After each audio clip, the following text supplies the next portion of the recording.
Is Conor McGregor walking into a trap, or is he about to remind the world why he's the biggest star in combat sports history?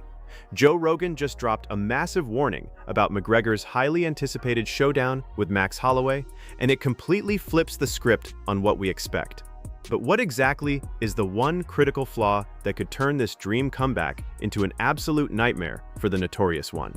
We'll reveal what top analysts are seeing later in this breakdown, and it might just change your prediction entirely. That's what Conor's doing that. That's what he's doing. He's mocking it. That's hilarious. Mind. Speaking of Conor, how well does he do next week? Boy, we're going to find out. We're really going to find out what's going on if it gets into the second and third rounds. That's when we're really going to find out. We'll know. We'll know immediately. At that point. But I mean, whether or not he can really fight for 5 rounds. Against a guy don't know if he can, man. With a great gas tank. Yeah. After 5 years of tearing your body up. You don't know, right? Because it's all in a vacuum. Like, there's some training footage of him beating guys up that you've seen, but who knows what he actually has been doing.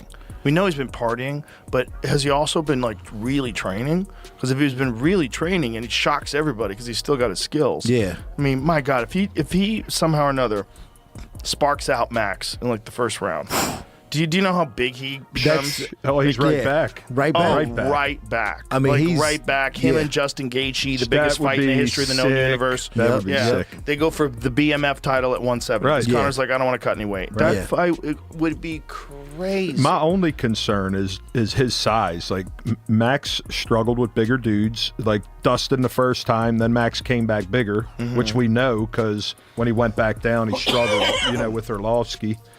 I mean, he went 5 rounds with Justin. So, I'm just waiting to see, is Conor able to put that fucking weight on him and have a problem? Is he a bigger dude, though? They both fought at the same weight class. Yeah, they did start at 45. Yeah, got so a point there. When Max was fighting at 145 when he was a champion, he was walking around like 176. He's a big guy. He's a bigger guy. Well, good. He's big. I mean, I love Max. And, I think it's going to be interesting to see. Look, Conor in his prime was elite. Conor Eddie Alvarez, if it's that Conor right now fighting Max, I'd be like, holy shit. Yeah, that's different. That's different. But can he regain that form? Right. We don't know. I mean, he's a special dude. Look at this, just pop, talking shit to him. Dana was losing his mind over there. Yeah. There's also COVID, so you could kind of hear him. Right? Yeah, 100%. Because this is not. Oh, look at that right hand. Look at it. He wasn't even looking at away. it. Was slipping shit. I'm the best boxer in the... This matchup isn't just a fight. It's a classic clash of 2 entirely different forces of nature. On one side, you have the ultimate sprinter, Conor McGregor. He brings terrifying, fight-ending power and a sniper-like timing that has put legends to sleep in the very first round. On the other side, you have the marathon runner, Max Holloway. Max doesn't rely on a single knockout punch. Instead, he drowns his opponents in an ocean of volume, relentless pressure, and unbreakable cardio. So, what happens when unstoppable early power meets an unshakable will? I've never ever made a secret of it. I'm a massive Conor fan, but I'm also a massive Max fan. Conor started coming up when I was just starting out my pro career. His UFC run started. So he was a guy that I genuinely looked up to as I progressed in the sport. Imagine this. Imagine Conor beating Max Holloway and getting that title shot. I think if there's one guy who can rip up the script, it's Conor McGregor. As he's done so many times. Yeah. I'm going with the Mac. I'm never going against it. I'm never going against Conor. Yeah, okay. No matter against Max Holloway, massive fan, love him. He's a great fighter, and he's a deserving of everything that he's gotten and all the praise. But I can't go against Conor. Where do you think Conor could win the fight? Conor has that scary timing. He has that scary timing. Everybody that's fought him says that. Yeah. That timing, and he has that sneaky power. Everybody that fights him says when he hits you, you feel it. Yeah. It just takes one. It just takes one. Ilya knocked out Max. It can be done. Yeah. The weight class is where this story gets incredibly interesting. Fighting at 170 pounds, McGregor is carrying serious muscle. Analysts like Brendan Schaub point out that his punches are going to be heavier and more dangerous than ever before. If Conor connects cleanly in those first 5 to 10 minutes, it could be a quick night. But does carrying that extra mass come at a fatal cost? Many in the MMA community are asking if the added weight will drain his gas tank faster, especially after a 5-year layoff from the octagon. 25-minute fight. 155 versus 170. But the thing about Conor, at 170, he's going to thump. He's going to thump. His punches are going to be heavy and hard. So Max is going to have to be very, very alert early on. That first 10 minutes of that fight, Max cannot sit there and exchange with him. Conor's going to be stalking him down, maybe trying to stomp his leg a bit, ripping 3-2s, throwing heavy bouts. So this video here was posted about 5 months ago on the Mac Life page. Him getting ready and looking thick. Thick Conor's a scary Conor. This is exactly where Joe Rogan and other top experts are sounding the alarm. The consensus is crystal clear. If McGregor doesn't spark Max out early, he could find himself in deep waters. Holloway is famous for his legendary chin and his ability to weather early storms. Analysts are questioning whether a fighter pushing 40, who has accumulated massive wealth and dealt with serious injuries, can still dig deep enough to survive rounds 4 and 5 against a cardio machine.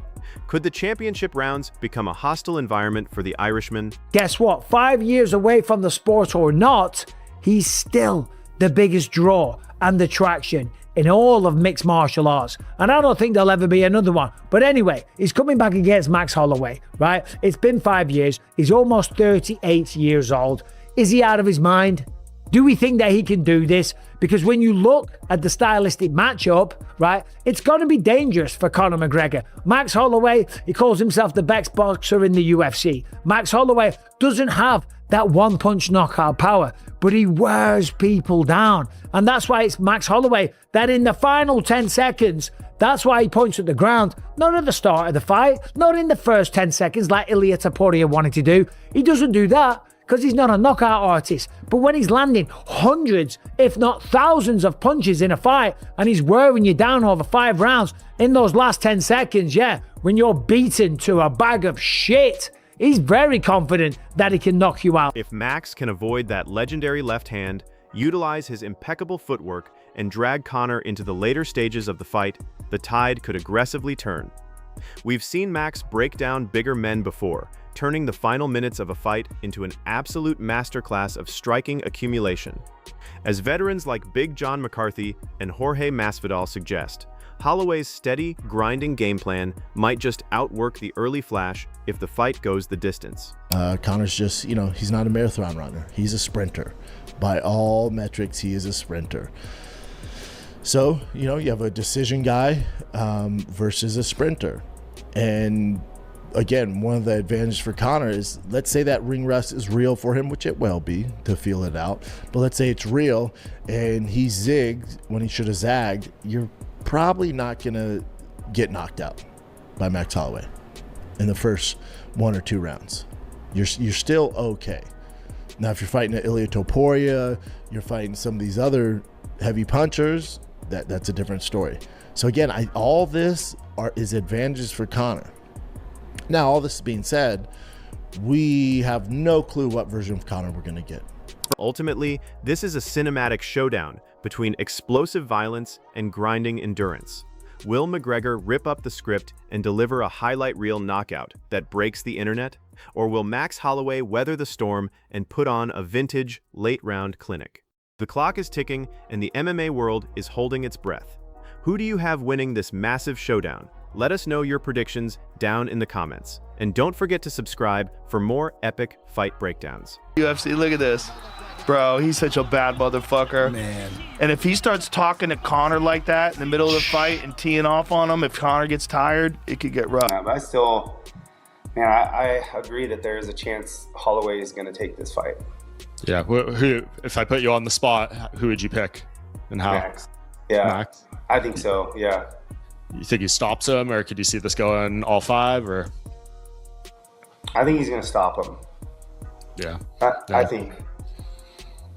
So. Yeah, and then it opens up all sorts of interesting opportunities. Like both of them are talking about Gaethje at 55. Islam at welterweight. So who knows? Like there could be a lot of fun stuff. But I think the big thing is, Conor has 1 fight left on the UFC contract after this, and I think he really wants to fight for BKFC at some point. Which nice. He's heavily I would like to see Conor in BKFC. I think that's his world. I think he'd shine there.